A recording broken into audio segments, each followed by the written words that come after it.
Imagine a world where everybody is connected. Imagine a world where somebody in Japan can do a transaction with somebody in the United States without high banking fees. Imagine a world no longer ruled by greedy corporate banks. There's going to become a time when we think of central banks in the same way we think about calling an operator to talk to a friend on the phone. This weird, annoying entity that came between us and the things we actually wanted. You aren't going to drown in fees anymore. You aren't going to borrow money from a bank. You aren't going to fight a half a dozen middlemen. It'll just be you and your money anywhere on earth. And once this happens, cryptocurrency could very well make the US dollar obsolete. Once people understand how easy this is and get used to it, the demand for legacy money controlled by a government and bank is going to plummet like a rock. Welcome to the world of cryptocurrency.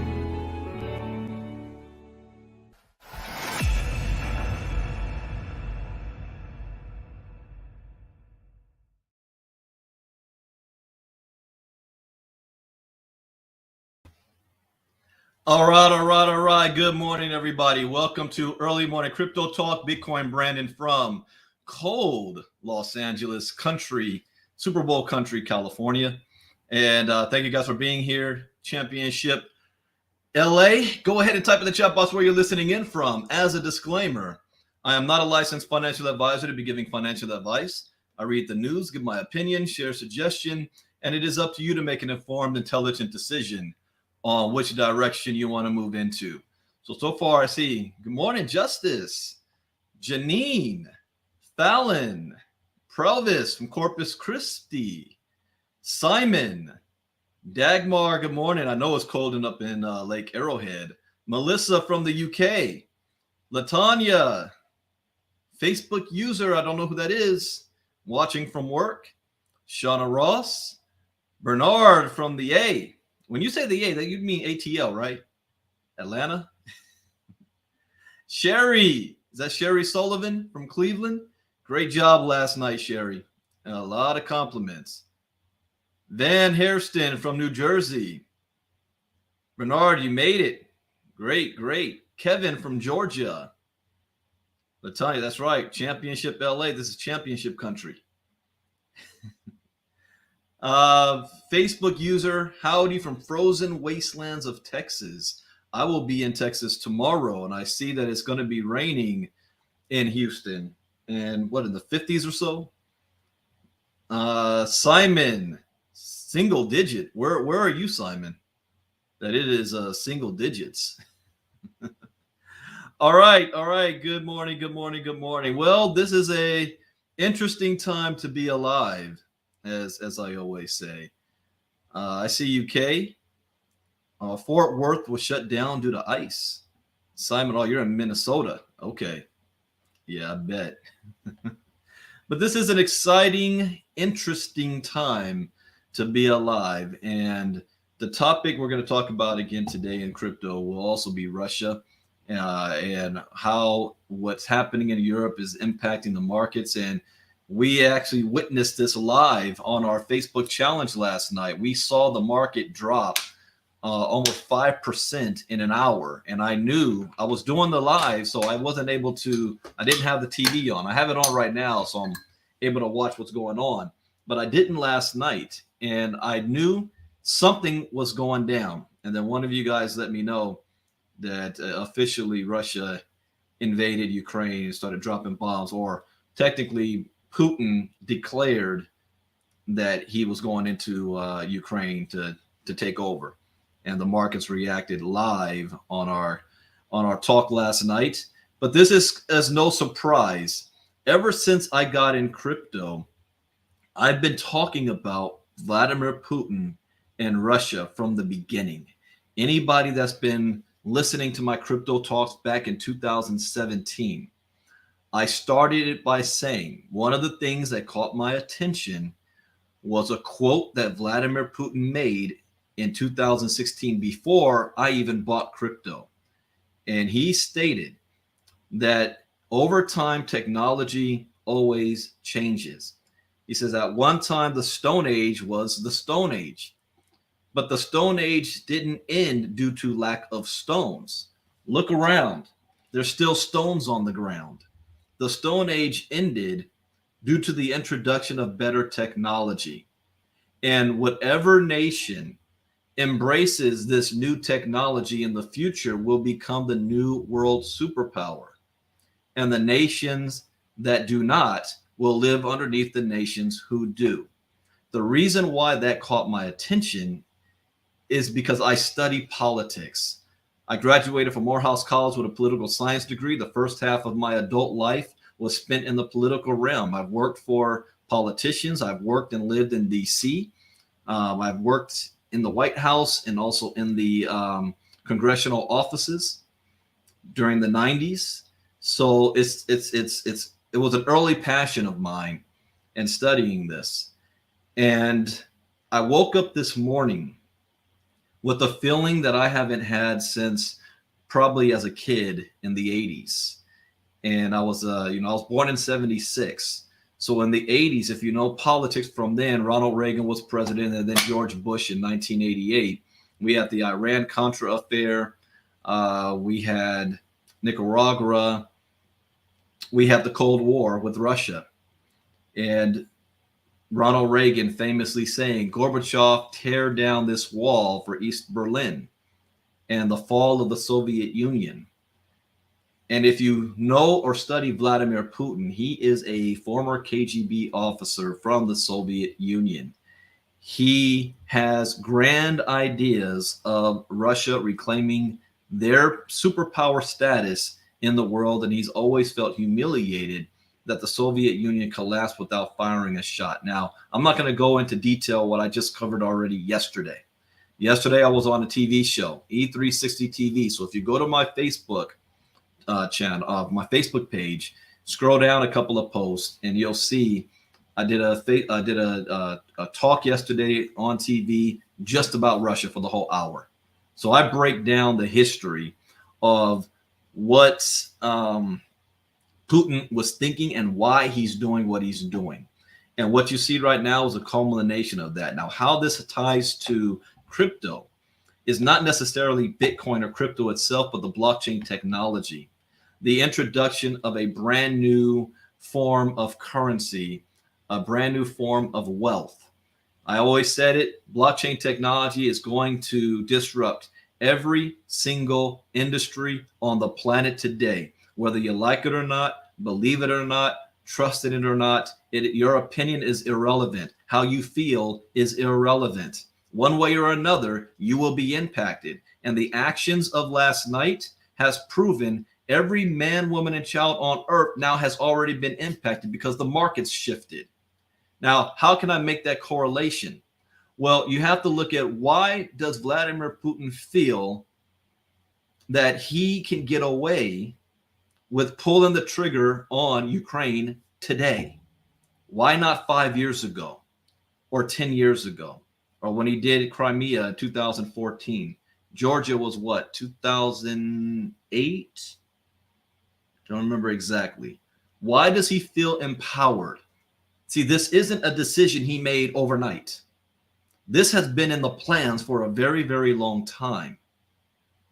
And every move he's made was to lead up to what's going on right now, including when he was talking about in the crypto space, in the digital space.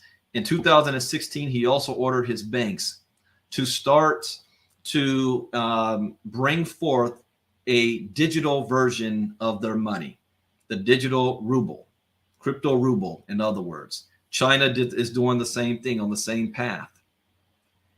But the ultimate goal is to delegitimize the United States, decrease the power and influence the United States has on the world, so that they can flex their muscle and bring back the great Russian Federation. Not necessarily the Soviet Union, but we're talking about ancient Russia. The Chinese, the Russians look at the United States as a brand new baby tiger. We're only 245 years old. They're ancient. And with disdain, they don't feel that this new nation should have as much control in the world as we do. That they want to have their rightful place in the world. I mean, what movie was that? Jet Li was in a movie with China, and I can't remember the official name, but the translation is All Under Heaven in China, where for 2,000 years, China's always been working to become a unified people. There used to be about 8 different nations within China. And that movie with Jet Li was about all of those nations coming together, except for Mongolia, and creating one united China, which they call All Under Heaven. And that now that was done, what stunted that was the Japanese. World War One, World War Two. Japan caused the greatest migration in modern human history when they marched on China.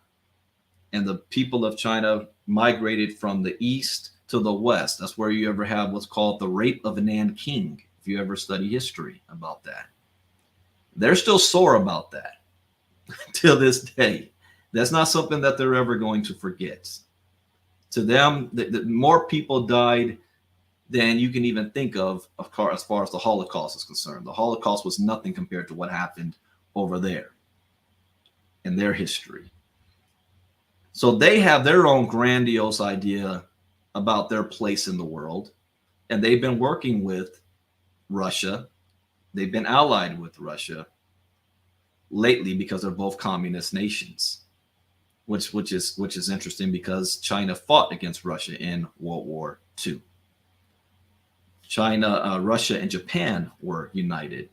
These really how the nation states flip. But they're both communist nations. They have a completely different ideology than the West. And unfortunately, our schools today do not teach well enough for our kids to have a full understanding of this. In fact, the opposite is starting to happen now. They want to remove stuff from history as to not offend people, which is a mistake.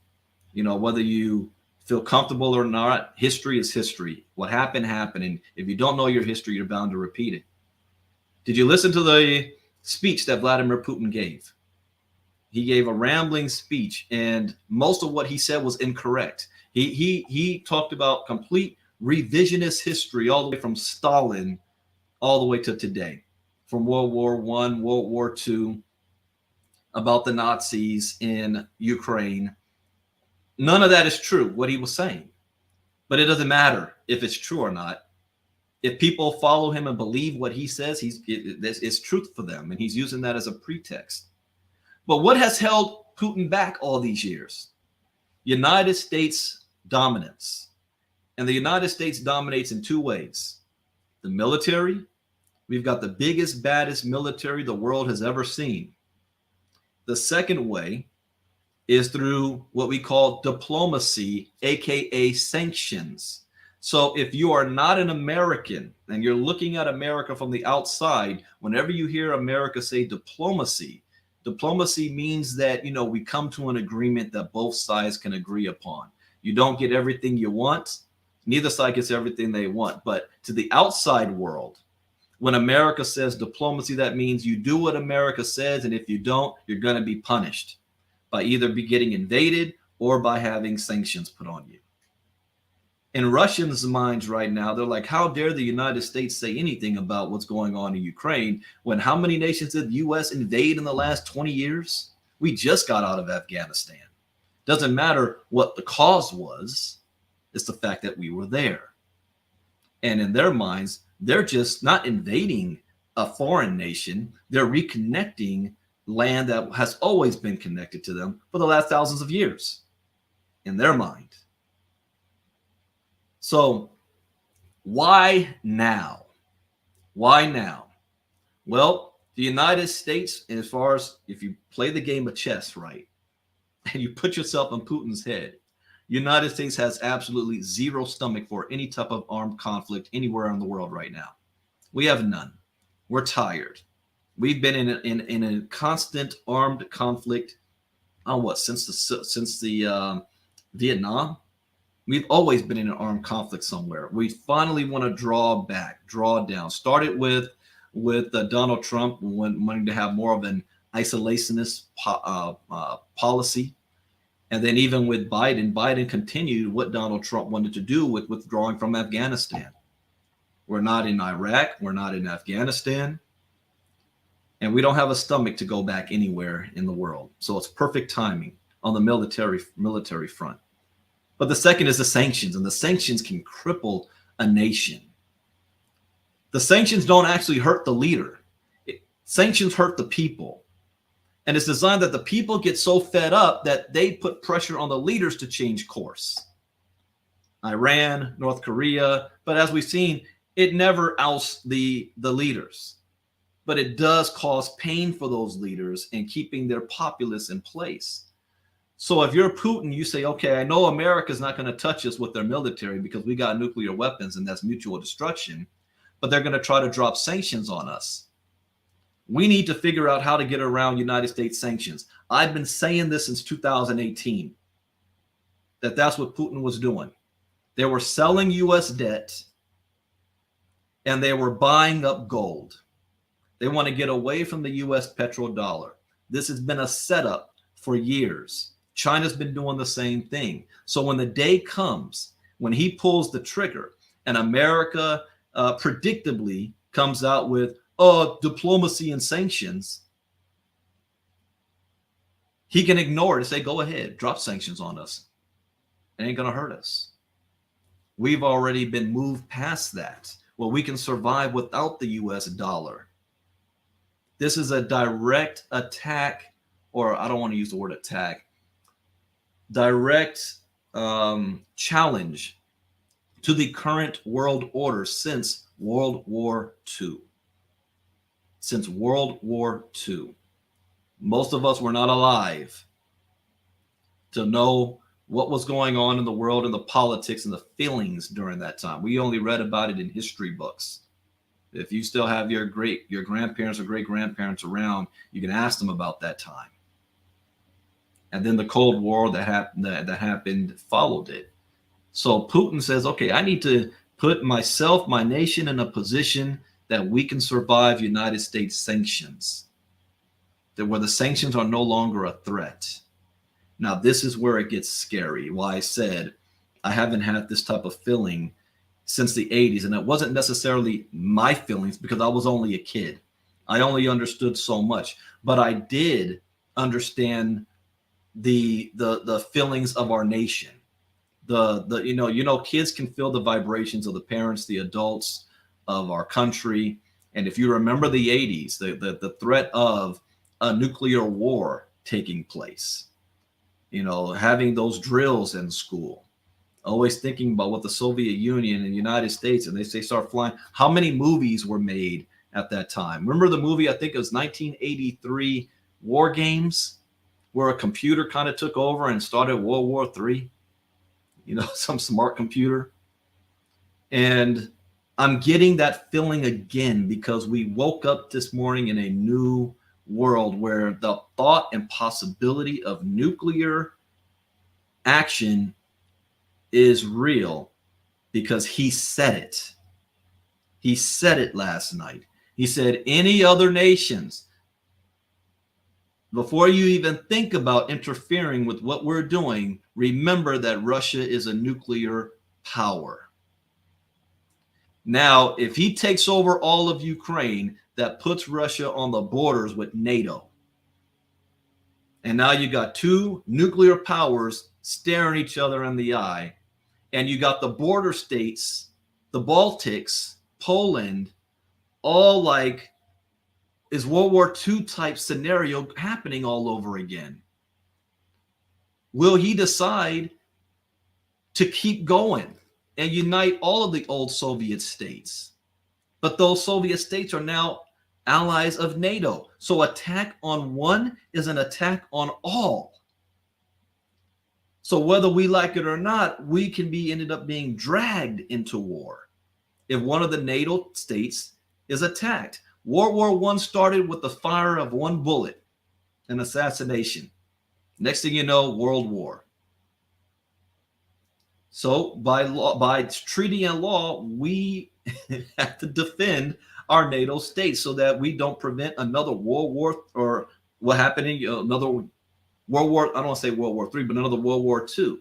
Wow, look at that explosion. So now, those nervous states, anything that can trigger something off. This Hitler did the same thing. How World War II started, Hitler said, I want to reunite the Germanic people because of the injustices of World War I. And he was a soldier in World War I.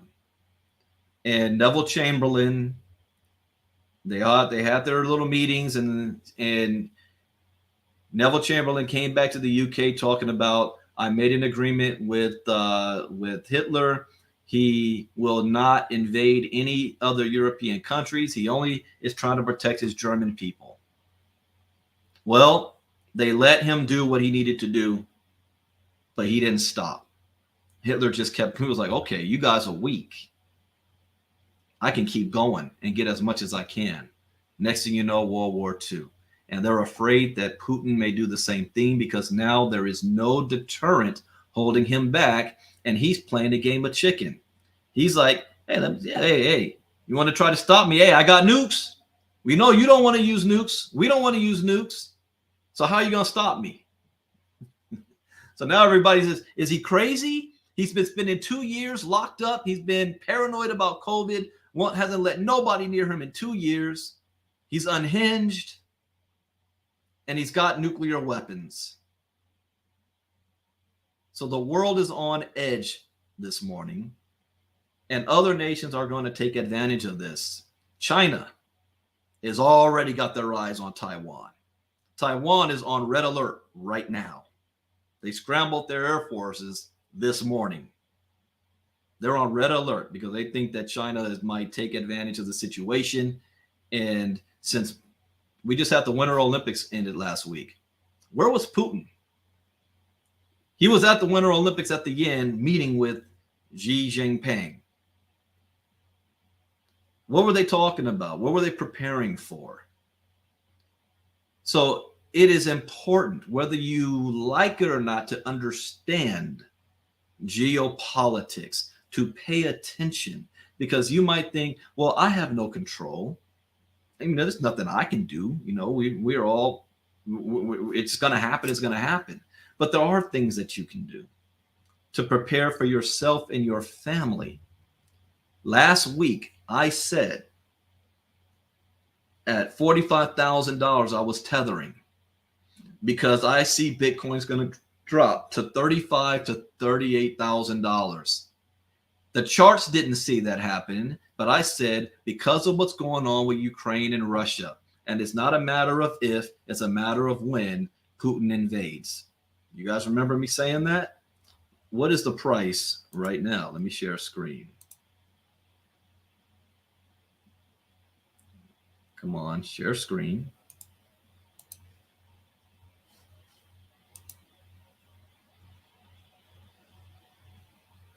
My system wants to move slow. Well, that's bringing it up. I'll bring it up on my phone. I have this computer running all night and I forgot to refresh. So refresh for me. Bitcoin is at 36,228. It has dropped 7%, but it has bounced back a little bit because I saw it at 35,000 early this morning. The stock market has dropped. Everything has dropped in anticipation of what's going on and what's happening next. I'm going to give some predictions, by the way, as well, of what I see that's going to happen and what's going to come next. So yeah, it dropped to 35K and bounced back up. It's up 1% in the past hour. The only reason why it bounced up is because 35K was the buy wall of orders that were already on the books. So when the market dropped that low, those orders triggered. It was like the baseline, like a bungee, and so it bounced up. Now that those orders are being gobbled up, when it starts to come back down again, Other experts are saying that this can go to $25,000. 25,000.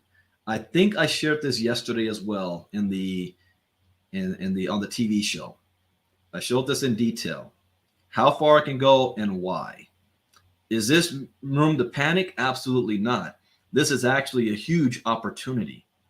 Ethereum is at 2,400. Bitcoin's 36,000. Ripple's at 66 cents. Ripple down 21%. Ethereum 20%. Bitcoin 17%. Solana 15. Cardano 24. Avalanche 24. Terra Luna those up. That's interesting. Polkadot, Doge, Shiba Inu. This is all a fire sale right now. So if you ever wanted to get and increase your crypto positions, this is the time to do it. BNB is 348. This is the time to do it. This is a fire sale right now. It's not going to stay low long term. I said also that I believe that we will still remain at least bearish until after tax season is over. When tax season is over and after April, then because a lot of people are selling their crypto assets to pay for taxes. So once that's done, you'll start to see the snapback in the crypto space. But the only thing that can mess that prediction up, again, is what is happening in Russia and Ukraine. Now, this is still early on in the campaign. And we call this the fog of war. We only can see what's going on in the country based on the news, what they're showing. Last night, Russia news was talking about like a D-Day type invasion taking place at the same time when the reporter was on the doggone beach and there was no amphibious landings going on. It's like Baghdad Bob. Remember him? When he was talking about the Iraqi forces is blowing up all Americans and there are no American tanks in the city. And right behind him, you see American tanks rolling down the streets of Baghdad. Don't believe your eyes. Believe what I'm saying. So you're going to see there's going to be a lot of disinformation, a lot of different sources. But this time around, media is so wide. Anybody with a camera is a news reporter now. And everybody has a phone in their hands. This is going to be the most widely videotaped invasion in history. And the world is so interconnected that a decision of one man on the other side of the world, you wake up this morning and your stock is down. Your crypto is down. Gas prices go up. Prices at the grocery store go up. And most people can't even find freaking Ukraine on a map. That's how interconnected we are. So now the real test comes in. This is the uncharted territory because I could have predicted Putin all the way up to this point. I cannot predict what he's going to do next. I can speculate. And I'm speculating he wants to see how the West is going to react. He already knows we're going to drop sanctions on him, and he's already prepared for that. He's been preparing for that for years. That's not going to deter him. What he wants to see is how will NATO start doing movements? Will they start amassing troops on the borders of the NATO nations of Eastern Europe? Will the United States start moving its fleets? Will we move an aircraft carrier into the region? What will Germany do? Because again, and I try very hard not to get political, because you guys look at politics like religion, and it's to the point now you can't even allow somebody to disagree with you, because if they disagree with you, then they're the enemy, and that's unfortunate. So I have to be very careful what I say and how I stick to common facts that both sides can agree on. And one fact of the matter is when Donald Trump became president, he wanted to pull away from NATO. And the reaction of doing that was NATO states like Germany, France, Italy. They felt that they can no longer rely on the United States leadership. Therefore, they started looking towards themselves to step up as leaders and make decisions independent of the United States. That was unheard of after World War II. They always walked lockstep with the United States. But they said, okay, United States no longer wants to lead the world.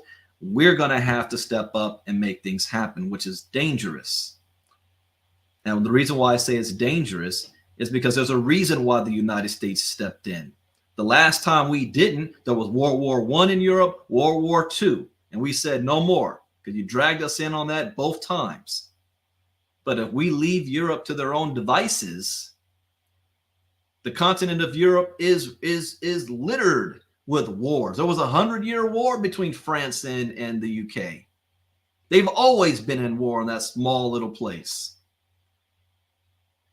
So now the whole region's being destabilized. There's no United States leadership, and Germany made a unilateral decision without the United States. They decided to cut off that oil pipeline and drop harsher sanctions than the United States did. Biden came up with a little bit of sanctions. And the president of Ukraine said, if you're going to do the sanctions now. Why wait till after they invade us? Do it now. You know they're going to invade. Germany did that. And Germany, you know the history between Germany and Russia. Don't even look at it as good guy versus bad guy, because a history will tell you World War II, Germany, bad guy, Russia, good guy. And now in this version, you see Germany, good guy, Russia, bad guy. But there's still two countries that are going to fight each other. And Germany, it does not want to go back to the days of Russia knocking on their doorstep. And if they think they can't trust the United States to defend them, and they say, you know what? I think it's time that we rebuild our military. I think it's time we have our own natural deterrence. France, you with us? UK, you with us? We need to stop these Russians. We don't worry about United States. They may have a different president next time around, and they see that's the only thing about American politics is if Biden takes one course of action right now, and in 2024 the opposing party takes over, the opposing party is going to undo and do the opposite of what the Biden administration is doing. So the Europeans are like, can we trust America? If they say one thing today, the next administration may kill all that noise. And there's already evidence of that because Trump already said publicly, I don't have any problem with what Russia's doing right now. In fact, I think it's smart, it's savvy. He's a genius. I am not saying he's right or wrong. Okay. I got to be very careful. I'm only stating facts. This current administration is saying one thing. The previous administration is saying something different. And if you are not an American and you're from Europe, Asia, the rest of the world, and you're looking at this dichotomy, and you're a leader of your nation, can you trust America to have your back? No, you cannot. Are you going to allow the future of your nation hinge on the presidential election in a different country? No good leader would do that. You got to look out for your nation. So that means they're going to take more of an independent role, which now we have, you know, that old saying, you have too many chiefs or too many cooks in the kitchen. You have too many variables in play. We have too many variables now coming back to play. This is back to freaking the Cold War, the Soviet Union, World War II. Too many variables in play. And an unhinged Putin. So, very interesting time to be alive. Let's look at the crypto news, because I always want to come from the position of cryptocurrency. And I want to take a look at any news. I don't need to look at the secondary portfolio. Everything is down right now, and I'm actually excited by that because all that's telling me is I need to make as much money as I possibly can so I can buy this dip. by this sell-off that's taking place. Bloomberg strategist updates outlook on Bitcoin after price fall. Says Bitcoin now trading at a deep discount. Didn't I just say that? A deep discount position. There's always opportunity. Always opportunity in chaos. Cardano 88 bottom signal, insights firm sentiment. I don't care about that. Analytics firm predicts turnaround for Ethereum competitor that just closed. Turnaround for Ethereum. Okay, I do want to check that out real quick. Former SEC insider says regulator has a lot riding on case against Ripple. We're going to cover that at a different time. We're at war right now. Ethereum in most compelling point for a massive price rally. Are you guys what? Nobody wrote about the news last night? Today's the 24th. Okay, it's one article, 2, 3, 4. That's it. All right, let's go to Crypto Slate. Let's see. Now the nerds figured it out. You need to pay attention to geopolitics. The dominoes are falling. California to consider Bitcoin as legal tender. Oh, hell yeah. Let me open that. Biden gearing up to issue executive order on crypto regulation. That's 3 days ago. New. SEC plans to 10x the definition of accredited investor. Canada's frozen Bitcoin on the move despite draconian measures. This is what I was telling my CMO. You don't even need to worry about that. No, there's no mention. Dang, they are shook. Crypto markets sink as Russia declares war on Ukraine. What happens now? Okay, yes. I want to have at least one more article on this. What do they think is going to happen? Now, I have my own ideas. Inflation will go down. Act accordingly. Crypto firm, recent phishing attacks. Let's go to Cointelegraph.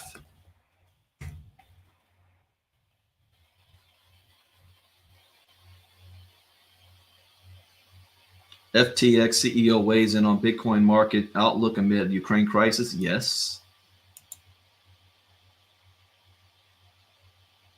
Sub 30K Bitcoin price sell-off would require panic to a large degree. Bitcoin dips 12% as Russian ruble hits all-time low. Yeah. Trudeau revokes Emergency Powers Act. The case for crypto. Okay. I think we have enough to take a spot look on what's going on here. So Bitcoin dips 12% as Russian ruble hits all-time low against USD on Ukraine military operation. The ruble crashes past 87 to the dollar early on Thursday as events in Ukraine take a turn for the worst and Bitcoin's price tanks. Bitcoin fell to 34,300 overnight on February 24th as the geopolitical tensions in Europe boiled over. How many of you were on last night on the 5-day challenge and you saw what happened? You know, that was the proof that when you learn how to read the charts, you just look at the chart and I knew something big happened around the world. So it happened last night live when we were in class. Arguments both ways for Bitcoin price outlook.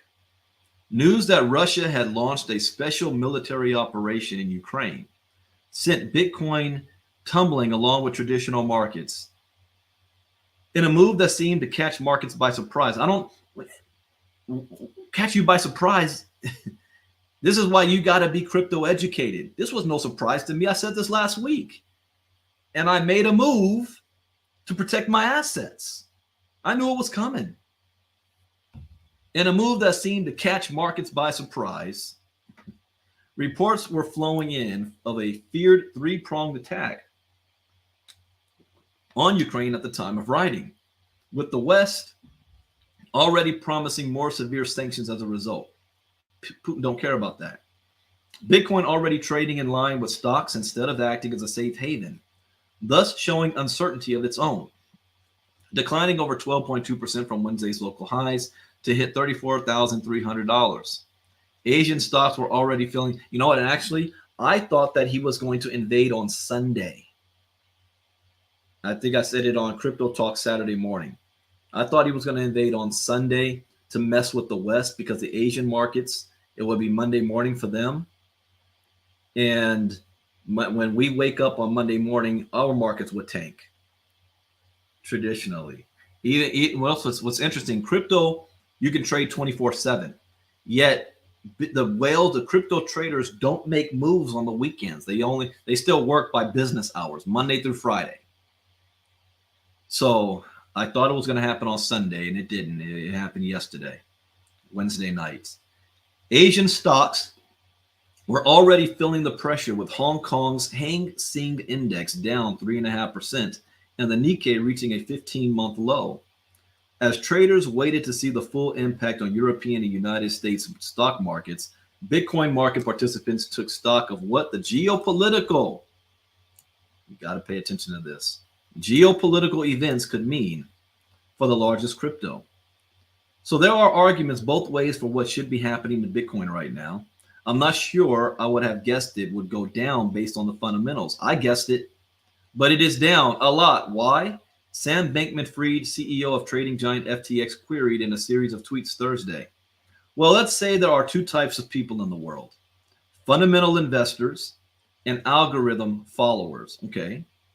Fundamental investors look at the situation and are uncertain which direction Bitcoin should move. Algorithm followers consult the data. Historically, what's the trend? But see, both of them are still not looking at the real factor, geopolitics. He added a warning that the Ukraine saga could be financial consequences, even for its European Union neighbors, financial robustness, and that alternatives may have a place in their strategies. Yes, but not immediately. Maybe it was a month ago I stated that one thing that is interesting, when the stock market drops, you would think that Bitcoin would do the opposite, because if people are selling in the stock market, they're selling and they're going to try to put in a safe haven, so that a safe haven could be crypto. But over the last 3 or 4 years, every time you had a major drop in the stock market, Bitcoin also dropped at the same time, which meant people sold their assets in the stock market space and in the crypto space. That mass adoption of thinking of crypto as a store of value isn't there yet. But crypto always recovers faster than the stock market does, meaning it hits a bounce and bounces up. Like this morning, it bounced up at 35K, whereas last night we saw the stock market drop 300 points, 400 points. This morning I saw 800 points. So the crypto seems to bounce back more quicker. So I don't know if there is a time frame between somebody selling their positions in stocks and then purchasing positions in the crypto. So that's not happening immediately. There's a delay. So we need to see more of these things happening to try to chart how long of that delay is, and where exactly are they putting those their assets. Gold. Has anybody checked gold? Did gold drop or go up in the last 24 hours? Because I don't follow gold. Anybody can say that in the chat box. All right. So, anyways, ruble pain faces Russian consumers. In Russia, meanwhile, the central bank announcement that it would be intervening in the currency markets after the ruble hemorrhage value due to the latest developments. USD to ruble circled 87 Thursday, having sat at the 80 the day before. MOEX Group, the firm behind the Moscow Stock Exchange, halted trading. Consumer exchange rates. Thank you, Janine. Consumer exchange rates were considerably more volatile, with indexes showing 115 rubles or more per dollar for those seeking to buy USD on the open market. Reacting, Alex Gladstein, Chief Strategist Officer of the Human Rights Foundation, who is well known for his pro-Bitcoin stance, cast scorn on the political apparatus of the fiat money system, sickening how leaders abuse their power over fiat currencies, on which all of their citizens rely on and earn in for war. Let me read that again. Sickening how leaders abuse their power over fiat currencies, on which all of their citizens rely on and earn in for war, whether by printing press, national credit card, or, in this case, undertaking action likely to be punished by the international markets. So Putin knew all of this. Well, Bitcoin's back down to 35,900. Putin knew this, and he did it anyway. In Ukraine, the central bank took action to ban foreign currency cash withdrawals, sources were reporting. Okay, let's see the next one. Cointelegraph's top. Oh no, not there. Not yet. Okay, well, California to consider Bitcoin as legal tender. Efforts are afoot to make Bitcoin legal tender in California in response to currency debasement. This is a smart move. This is what the United States government needs to be doing right now. If anything, they should see what Putin is doing as a clear existential threat to our world power, not through military, but through finances. Because our world power is not really our military. It is the US dollar. This is a clear and present threat, what Putin is doing to the status quo.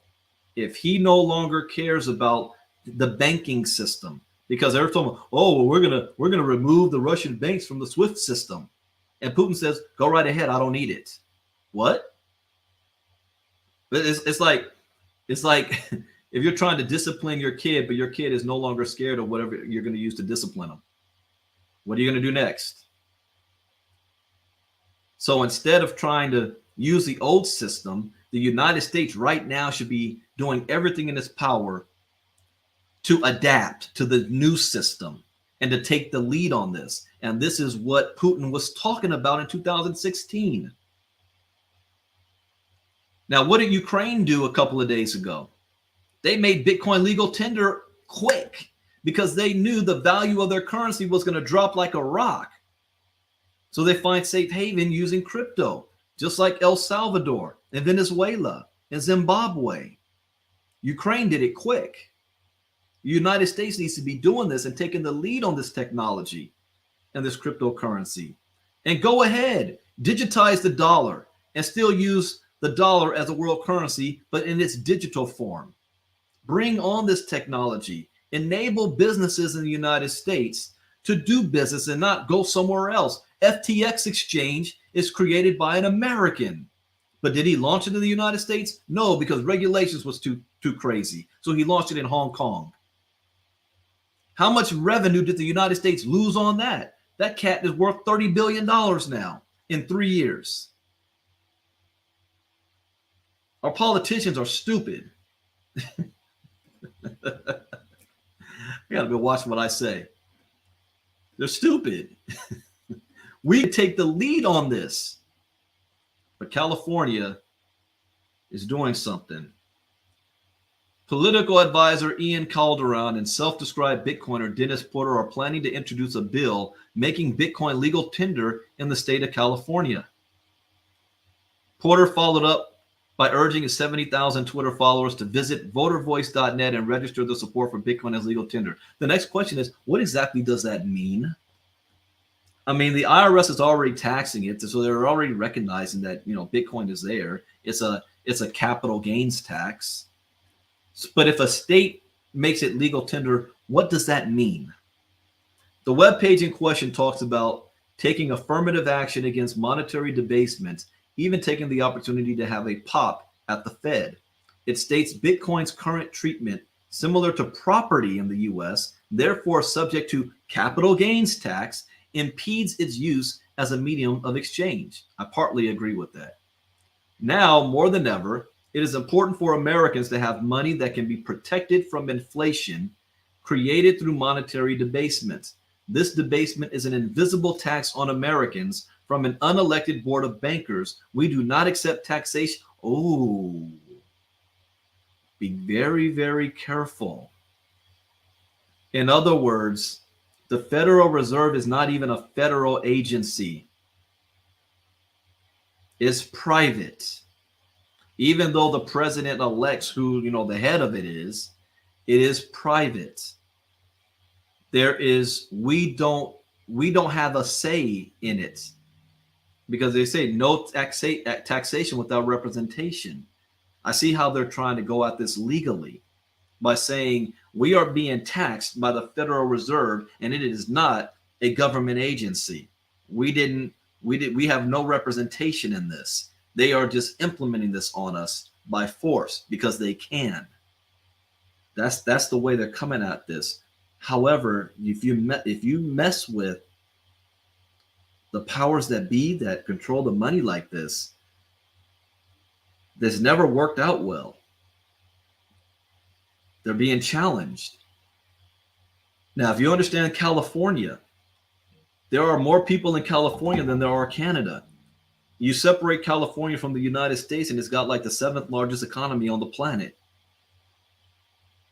Advocates say Bitcoin's fixed supply is the answer to monetary debasement. With surging inflation, now is the time to make it legal tender. States cannot make Bitcoin legal tender, can they? Here's why this challenge. In the 1860s, the lead up to the Civil War, the government banned any state from creating its own. Actually, no.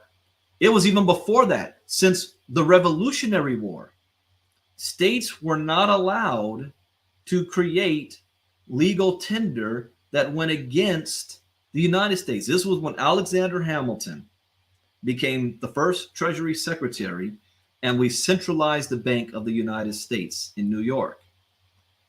All states creating their own legal tender was made illegal. However, businesses still could at the time. Bartering was still going on during those days. Using the French franc and the Spanish gold and the British pound and the US currency all was circulating in the United States. And then when the Civil War came, 60 years later, after when did the bank go? Was that when did Alexander do that? 1795? I don't remember exactly. But all the way up to 1860s, the US government banned even businesses from creating their own currency and the use of foreign currency in the United States as legal tender. If you wanted to use foreign currency, you'd have to convert it into the US dollar and then use it here, which meant it's being taxed and the government gets a percentage of that. That's where the whole Forex exchange came from. So will California be in violation if they're recognizing a foreign entity as legal tender of that 1860s law? This is interesting. Since El Salvador made Bitcoin legal tender in September 2021, speculation on who is next has run rampant. While various South American countries, including Argentina, Panama, and Paraguay, make the list of potentials, few could have imagined a state in the United States making such a move. If you guys are learning something new, type me in the chat box, because sometimes I can ramble because I'm thinking out loud, and I eat this stuff up. I love this kind of stuff. So if you're learning anything, type me. We could have imagined a state in the United States making such a move. This is because the U.S. Constitution, under Article S10 C1.2.2.1, forbids individual states from designating anything other than gold and silver as their own legal tender. Let me ask another question. Last week when I said, yeah, we might need to tether at 45,000, did any of you make a move in your crypto market before Russia invaded Ukraine? Type me again in the chat box if you did. That's why I do these crypto talks. Not to tell you what to do, but to give you information, and then you use your education to decide if you want to do anything with it based on your own strategy. I got a message last night from a friend. I was like, oh my gosh, I've lost $10,000. I said, were you listening to me last week? I told you what to do. No state shall enter into any treaty, alliance, or confederation wait, let me go this again. This is because the U.S. Constitution forbids individual states from designating anything. This is what I was talking about. No state shall enter into any treaty, alliance, or confederation, grant letters of marque and reprisal, coin money, emit bills of credit, make anything but gold and silver coin a tender in payment of debts, pass any bill of attainder, ex post facto law, or law impairing the obligation of contracts, or grant any title of nobility. The whole reason why that was done was to prevent autonomy, was to prevent some crazy in a different state declaring independence and that they've got their own currency, or to prevent a foreign nation from using their currency to prop up one of the states if the states didn't want to go along with the rest of the United States. And the United States tried, hey, we're not going to give you the money. They say, fine, we're getting money from France. That's why the whole thing went down in the Civil War, to prevent foreign interference. However, a bill introduced in Arizona by Senator Wendy Rogers seeks to amend the Constitution by adding Bitcoin to the list of acceptable legal tenders in the state. So instead of and amend the law and just include, if you're going to say gold, silver, and Bitcoin, will you say gold, silver, and crypto? This is going to be interesting. There's more than 12,000 crypto coins out there.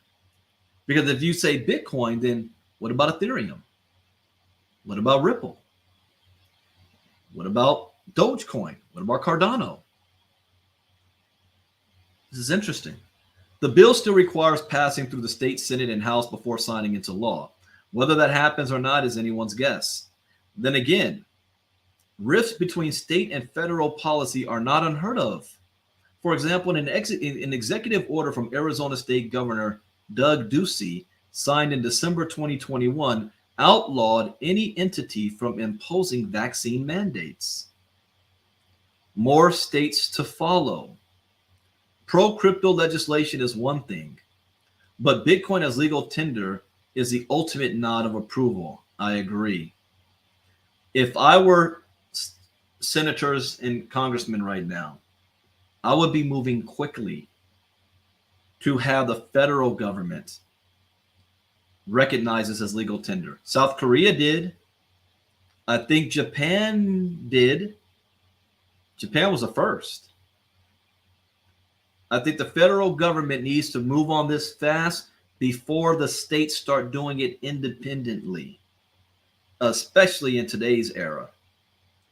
Many U.S. states already have pro-crypto legislation written into law. Most notable is Texas under House Bill 4474, which came into effect January 2021.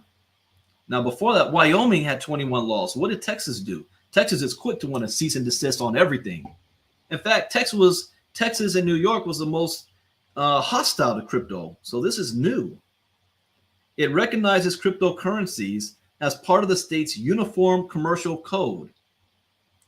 Then why are you always not recognizing crypto exchanges? Binance US, can you guys in Texas even use Binance US, or is it still banned? I think it's banned in Texas and New York, Binance US.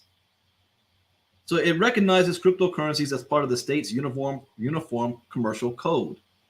In other words, crypto holders have the power to derive substantially all of the benefits from the virtual currency from a commercial aspect.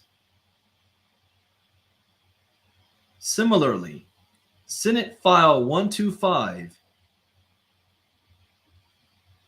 So that's all right, Marisol? Yeah, you guys can't use Binance. What exchanges are you guys using in Texas? Coinbase Pro? Or are you using a VPN to get around? Don't answer that question in the chat box. But you can answer what exchanges are you guys using in Texas? I don't live in Texas, so Gemini, yeah, okay. Gemini, the only thing about Gemini is their fees are high. But neither state has an official bill submitted to their respective state legislatures calling for Bitcoin as legal tender. But that's the price of doing business, right? Got to use Gemini.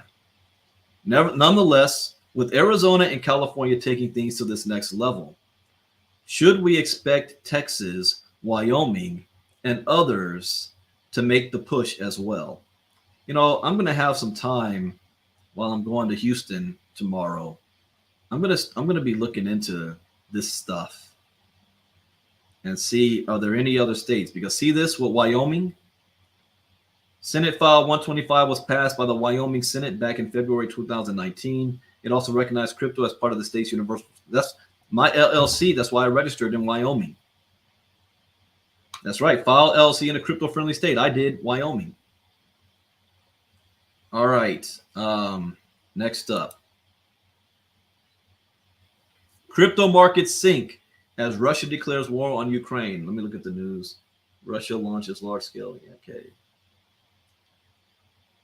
Biden is speaking in 30 minutes. Yeah, okay, I want to watch that. President Putin authorizes military action in Ukraine, leading to panic selling in crypto markets. Depending on how the international community responds, worse could be to come. The total crypto market cap plunges to 1.52 trillion as Russia declares war on Ukraine. The next level of support established during late January sell-off is at the 1.49 trillion level, but fears are, with the uncertainty of the situation, this level won't hold, leading to free-falling prices across the board. Please free fall. I hope it does. It's all the uneducated people out there that don't know Bitcoin or crypto. They bought it in the $50,000, $60,000 range. They see it going into $20,000. They're freaking out and they're selling. Good, sell. Shake the tree. We buy. We get to buy at a discount. Bitcoin is down 8% to just above 35,000 at the time of writing. This tops a miserable week for the market leader, which has lost 20% in value over the last 7 days. Marisol, I know you're on it. Did you learn? I know from just the last week or so, you've been listening. Have you been making some moves? The situation is worse for alts. Over the last 24 hours, most are nursing double-digit losses. Convex Finance leads the pack, down 22%. This gives me an idea. I know you ladies are coming together to create, I think Marnita was talking about the queens of crypto. And I did a couple of videos about where are the women in crypto. This should be things you guys discuss and create. I call it crypto buddy, having a partner in crypto with you, whether you're trading or not, that you guys can share information and go back and forth. I consider all of you guys my crypto buddy because I do crypto talks not to be entertaining. This is how I learn. This is why someone, how can you do crypto talks every morning? This is like my job to me. This my cup of coffee. I can't do my day without doing this, so I know what's going on in the markets. All right, so the situation is worse for alts. Over the last 24 hours, most are nursing double-digit losses. Convex Finance leads the pack, down 22%, followed by Mina at 20%, with PancakeSwap currently carrying an 18% loss. I didn't look at who the worst losers are. Let's go back to this chart real quick. And let's see. Let me refresh. So since I've been talking, it's been an hour now. Bitcoin, let's see what the market's done. 7.2% down there. Has that changed? Yes, it's still going down. It's down 7.4%. Bitcoin has also slowed down and lost. Okay, so the worst performers. Ecomi down 23. Elron, Convex Finance, Juno, Radix, BitDAO, the alts. Humans.ai, I'm not familiar with that one at all. Called Heart, Phantom, Data Network, Thorchain, Harmony, PancakeSwap, Engine Coin. So here's where our secondary portfolios start popping in. Engine Coin, CRV, Chiliz, AV, Kusama, Shiba Inu. Yeah, they're all double digit. Cardano, the graph. And now I am kicking myself because I bought $500 worth of Bitcoin the other day because I bought it on the dip. It went down to 40,000, bounced to 41,000. I said, I got to get it. That was FOMO. And I even said, remember I said, I'm doing FOMO right now. And I bought it live. Had I just waited 5 more days, I would have got it at 35,000. But that's all right. I'm long term on this. So yeah, but you guys saw a live example of FOMO overtaking me. I'm looking at the news. I'm looking at the chart. I got itchy fingers. I had to buy. I buy and the market drops by 10%. Doesn't that always happen? The moment you buy something, the market drops. The moment you sell, the market goes way up. Safe haven narrative falls apart. No, it doesn't. No, it doesn't. But let me read this. Shortly after a televised address by President Putin at 5, explosions were reported near major Ukrainian cities, including the capital, Kyiv. Witnesses say the night sky was lit up by rocket fire. You know what that gave me memories of? Because if you turned it to either Fox, CNN, or MSN, they've got cameras situated in downtown Ukraine at the market square, and it's like fixated there so you can see the skylight and everything. And it reminded me of shock and awe of the first Gulf War when the Daddy Bush started bombing Iraq, and there was a camera situated in the city, and I just remember the mosque dome and all the buildings and the night sky being lit up by the green tracer fire, and that you couldn't see them, but you can hear the U.S. jets flying over by, and then boom, boom, boom, and you can hear the explosions and see the night sky light up. And what was that, 92? I was 15, 16 at the time, I think. Yeah, 15 going on 16 years old. And I remember just staring at the TV with my dad all night, just watching that, called the shock and awe. And now we're seeing that now because it's now going to be getting to the evening time in Ukraine. It's 7 o'clock p.m. in Ukraine. So we'll see how this pops off tonight. But President Putin said the People's Republic of Donbass had asked for Russia for help. In response, he authorized a special military operation to ensure the protection of people against bullying. Isn't it the bullier is saying, I'm protecting the people from getting bullied. He says, I'm sending in a peace force when there was peace already. You're causing this. The objectives are demilitarization and this is an interesting word he used here. And I have a theory on why. The denazification of Ukraine. That is a direct threat or finger point to Germany. Because before he said this, Germany cut off the pipeline, and that was billions of dollars that goes to Russia. They were the biggest customer for Russia. So by using this term here, this is code word, by saying, hey guys, I'm only doing what we did in World War II, fighting against Nazis. And we've got Nazis in Ukraine being backed by Germany when the president of Ukraine is half Jewish and grew up in Ukraine all his life. He's not German. He's not a Nazi. But by using this word, it's a code word. So his supporters in America, I got to be very careful how I say this, will say what Putin is doing is a good thing. He's a peacemaker. He is stopping his people from being influenced by Nazis. Ukraine is bad. We should be supporting Putin in this effort. There is a segment of our population that is the current talking point. I'm being very, very careful here. And it's not true. But since when do facts matter, right? It's all about what you believe.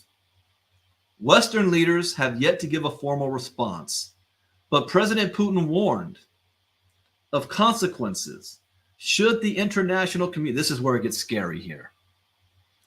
President Putin warned of consequences should the international community interfere with the military operation. The Russian leader said Russia doesn't intend to occupy Ukraine permanently. Really? What did the United States say when we invaded Iraq? What did we say when we invaded Afghanistan? It's all about 9/11. Once we get the Taliban out, we're gone. 20 plus years later, we're still there. So this is also a code word, because let me tell you what will actually happen. He is going to occupy Ukraine, and he may have forces there for maybe 3 to 5 years. And then what he's going to say is, I'm now pulling forces out and we're establishing a democracy in Ukraine, which is also code word for we've established our own puppet leader in Ukraine that's going to do what we say because we're financially backing him. And that we don't want them to have a military. They're going to use our military. And he's only taking a playbook from the United States. This is why we got to be very careful, because we're going to look like we're hypocrites. Everything he's doing, we've already done. We did it in Japan. After World War II, and we deposed their monarchy, it is almost illegal to have any type of government. When was the last time Japan went against the United States? And we extended our security net around Japan. We said, no, we're not letting you crazy guys create a military anymore. We saw this little tiny island caused havoc in the Pacific West and the Pacific East. The only nation to ever bomb America. You think we're going to allow them to have that opportunity or that capability again? No. So instead, we're not going to occupy Japan, but we will militaristically defend Japan. So that's what he'll do in Ukraine. He'll just consider Ukraine another part of Russia anyway, install a puppet leader there that's still going to do whatever he says. And now he's got forces on the border with NATO. So, but this is a code word here. And that's also being used for his own people in Russia, so that they can say, well, we don't want to have Nazis there. Western leaders have yet to give a response. Putin warned of consequences should the international community interfere. The Russian leader said Russia doesn't intend to occupy Ukraine permanently and urged Ukrainian troops to lay down their arms. Now, you know who did that? Iraqi troops. When Americans went into Baghdad, it's like the Iraqi troops just melted away. They took off their military uniforms on sight, and they either just surrendered to the American forces or just disappeared in the population and went home. And that's what he's telling the Ukrainian army to do. Now, I don't know the inside of Ukrainian patriotism that much. I still need to study that to see, will they fight as an insurgency? Because there's no way they can stop Russia. It's happening. Will they say, you know what? Let's not take heavy losses right now. Let's let them roll on in. And then we're going to have an insurgency like France in World War II, France against Germany? Or will they say, oh no, you start rolling towards Kiev, we're going to fight to every last man standing that we can. The president already issued a notice, any man over 18 to 60 to report for duty. All eligible men, 18 to 60. Will there be hand-to-hand fighting going on here? And this is where it's going to get real dicey, because if we start seeing images right now, we don't see real images of war just yet. And we're kind of used to seeing what we're seeing because America's done this. But if we see, Russia is not as tactical as the United States is, or surgical as the US is. US tries to avoid, I don't say they do, collateral damage. So far, Russia has attacked military installations. But what happens when we see a hospital get blown up in downtown Kiev? What happens when we start seeing civilian bodies all over the place? And we see millions marching as refugees towards Poland to get out. And then they're getting cut off.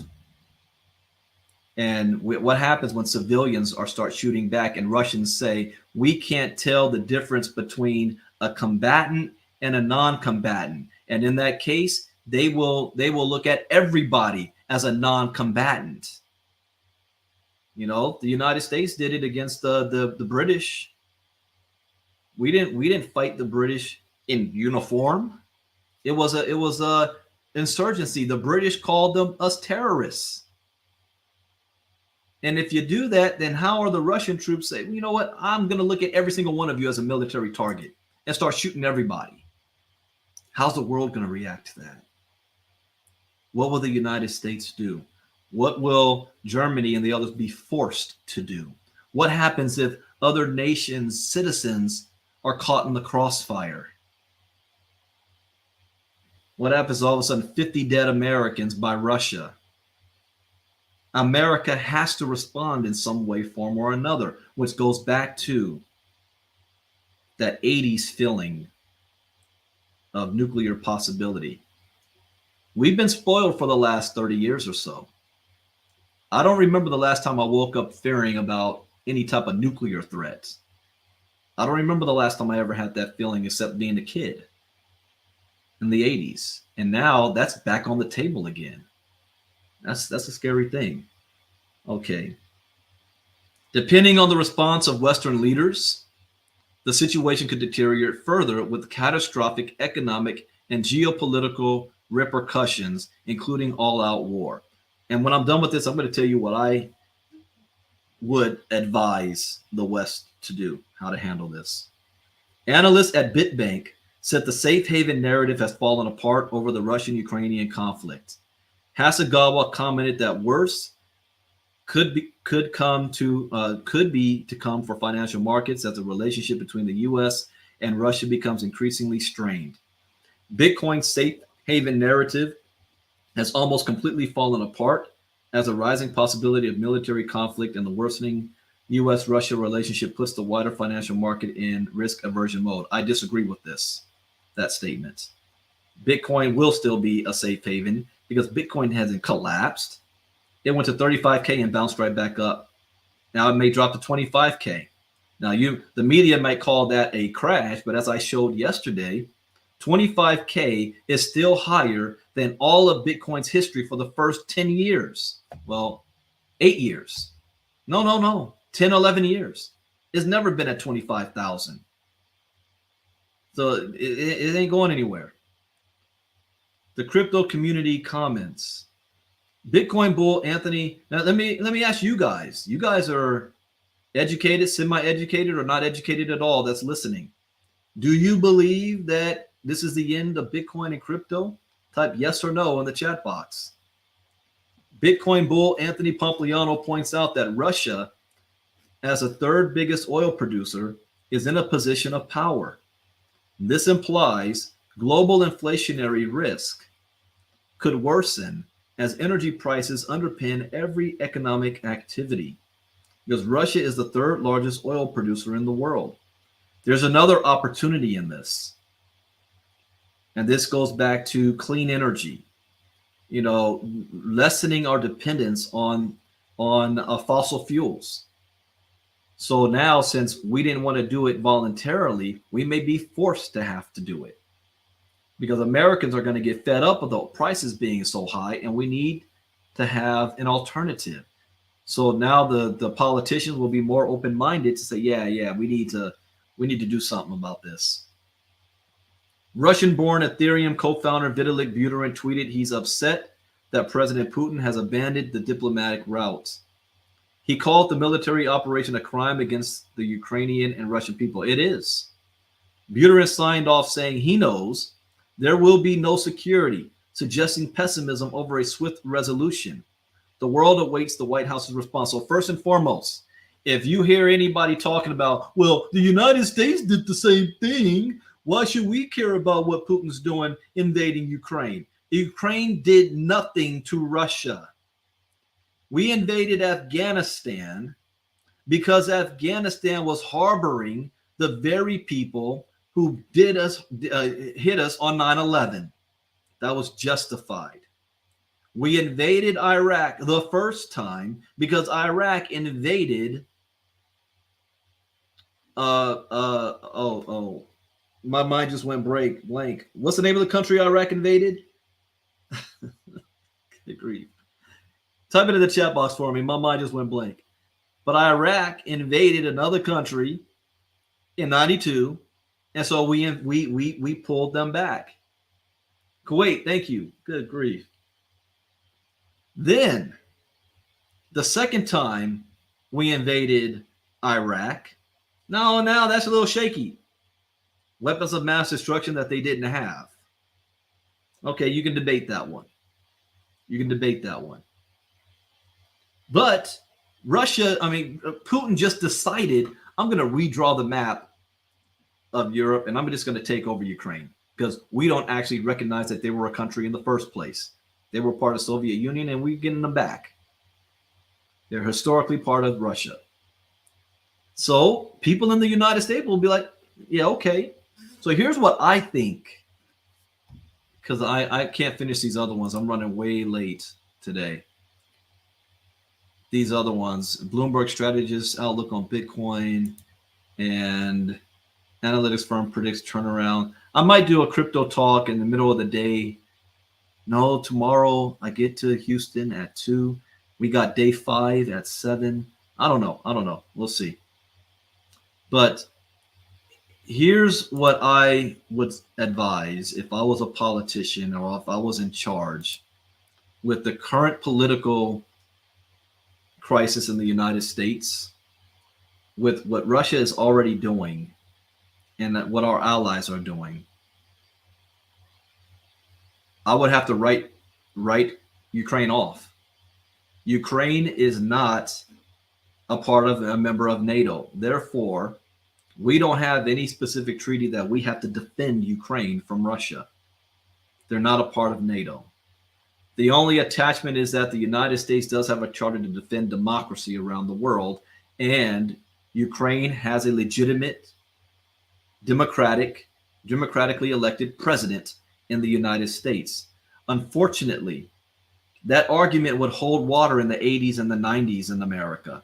Both Democrats and Republicans were equally, even though you might have, they're opposing each other, they both have the same fundamental understanding of democracy, voting, the government, trust in the people and the system.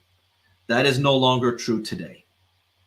The Democratic and Republican Party no longer have a same fundamental trust of government and agreement of our own democratic system, where we're challenging our own democracy and our own elections. So how can we, if we can't even do it here at home right now, effectively defend another country and their right to have their democratic elections? So this is a fact. So if I was a leader, knowing the layout of the land, I couldn't make that argument effectively because I'm going to have my opposition here at home not back me on that, because they might say that I'm not legitimate in my own country. So I'm going to have to write Ukraine off and bolster NATO. And we're going to have to go back to Soviet Union era NATO borders.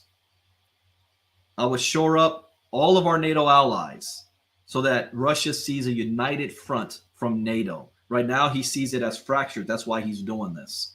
There's an opportunity that he never had before. They're not all in agreement. He would have rather had Donald Trump as president during this time. It would have made it a little bit more easier for him to do what he wants to do. But since he's not, the damage has already been done. NATO's fractured. So I would make it a point to bring all of NATO back together and not let one nation do it all. We already said, which I thought it was a mistake, that when Biden said, well, I'm not using any troops in Ukraine, I'm only bolstering NATO. So since he made that statement, we got to go down that path, and we got to dust off the old Cold War era and get that back in place. I would draw down all of our interactions around the world, because the biggest threat is a nation with the nuclear weapons, and that's Putin. And we don't know what he's going to do next. And we also don't know who his allies are, who's backing him. We can assume China is, and that he's going to back China's move to go into Taiwan. But then you might even have forces in the United States that say, yeah, go right ahead, China. Hey, go take Taiwan. We don't care. So this is a very, very interesting time to live. I don't think we need to be fearful ourselves. I think as an individual, I don't think anybody should go to sleep afraid tonight. But there's opportunity here. How can you bolster yourself? Like Jim Rohn made a famous quote. He said, my goal is to build a financial wall around my family so high that nothing can penetrate it. So that even if there's war, even if there's inflation, even if there's uncertainty, fear, and doubt, I have enough resources to take care of my family regardless. That should be all of our goal. And we have a perfect opportunity to do that with crypto right now. So to do that, you got to start with your education first. You got to know what's going on in the crypto space. Know what's going on in the crypto space and how you can get involved and build your portfolio, which is why I created the Ivy League Crypto Academy. You know what I have? I just got it. That was real cool. This. Look at that.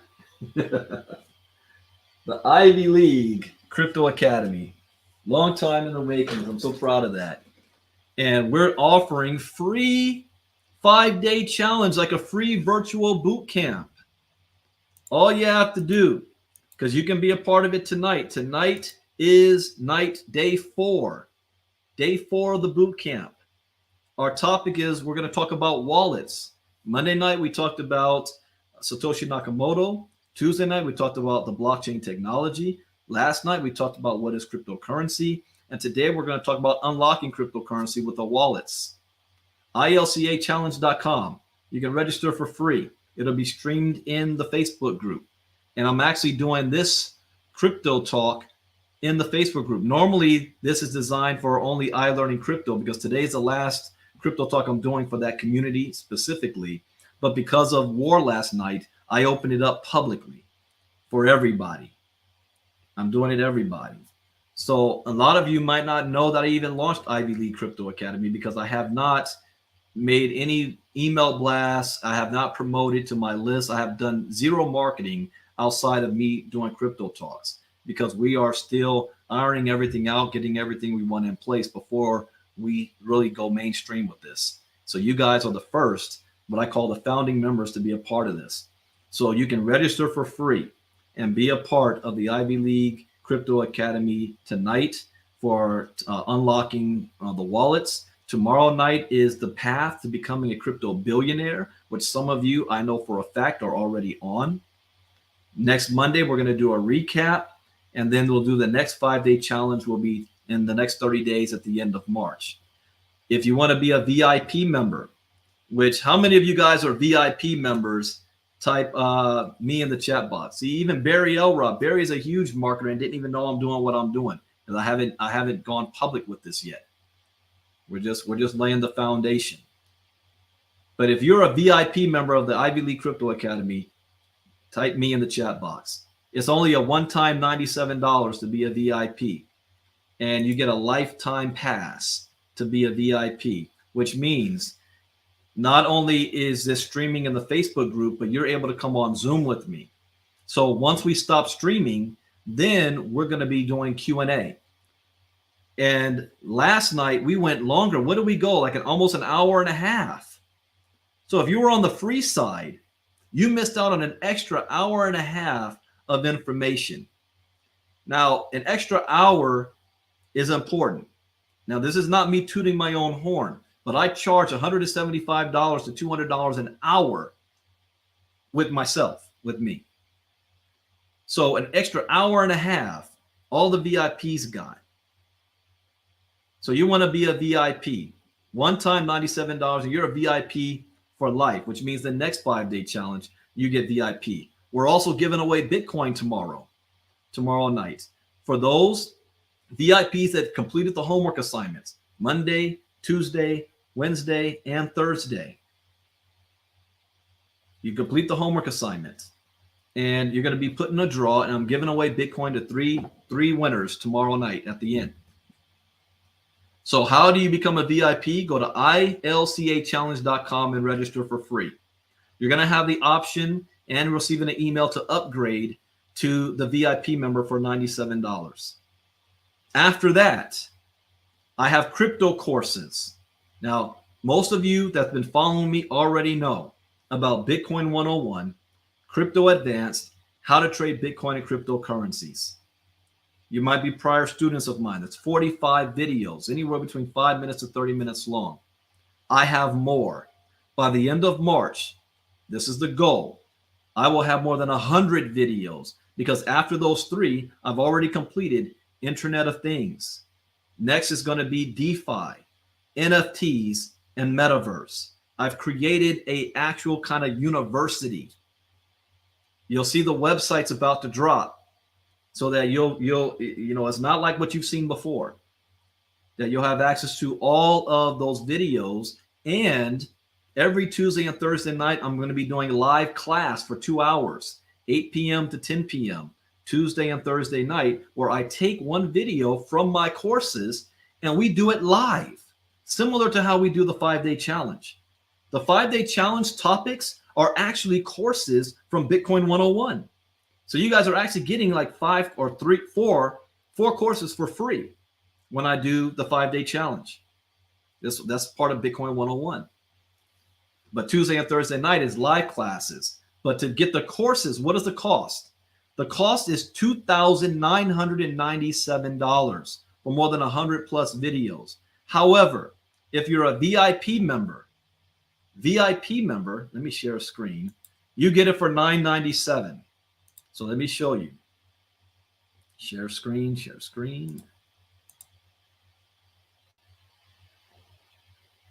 Okay.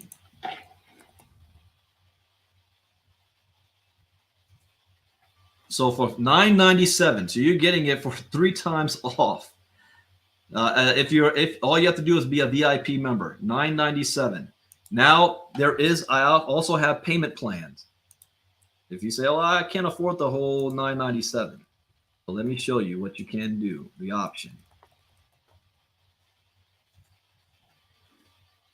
Here's the option.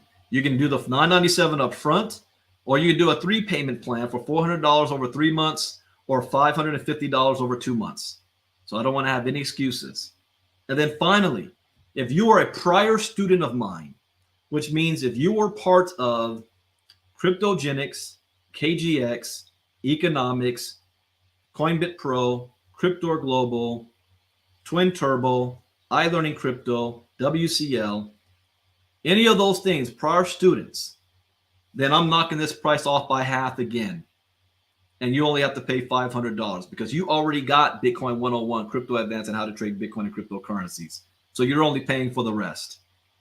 But you have to send me a private message, and I'll send you a separate link so that you can pay just $500 and have access to all of that stuff. That's all for my prior members. So the next thing that's happening after tonight is day 4. I'll be doing day 5 from Houston tomorrow. There won't be an early morning crypto talk tomorrow. I'll be on a plane. There probably won't be a crypto talk Saturday morning because I'm going to be at the WCL event, and I'm on a panelist for Africa. That reminds me, I got to find out exactly what time that is. So I'll be unavailable all day Sunday. I might do a special crypto talk. Normally I don't do them on Sundays, but I might do one on Sunday morning, or I'll do it randomly throughout the day if I get time, because it depends. We got to see what's going on with this war. Oh, they just pushed back Biden speaking for another hour, an hour from now. All right, so I might, if I get a free spot, I'll just go live and just start talking sometime this weekend. Then I'll be back by Monday, and on Tuesday night we have our. Oh, and also starting next week, all of my crypto talks from Monday, Tuesday, Wednesday, and Thursday will only be done in the People's Money Challenge Facebook group. So let me show you. All you have to do is register with ilcachallenge.com, and you'll get a link to be invited to the Facebook group. So let me show you. Here it is right here. The People's Money Challenge. I'll go home.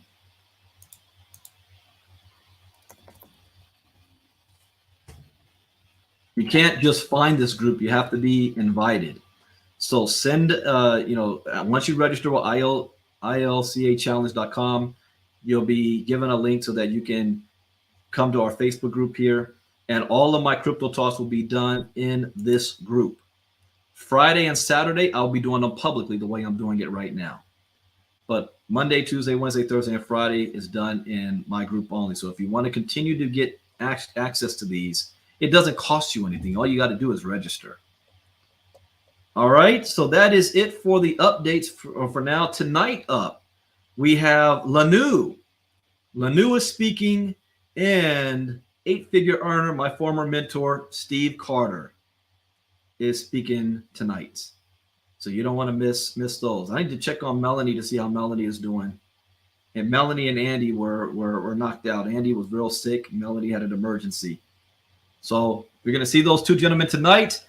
And then tomorrow night, we've got Oscar Garcia and we've got Eric Carter up tomorrow night.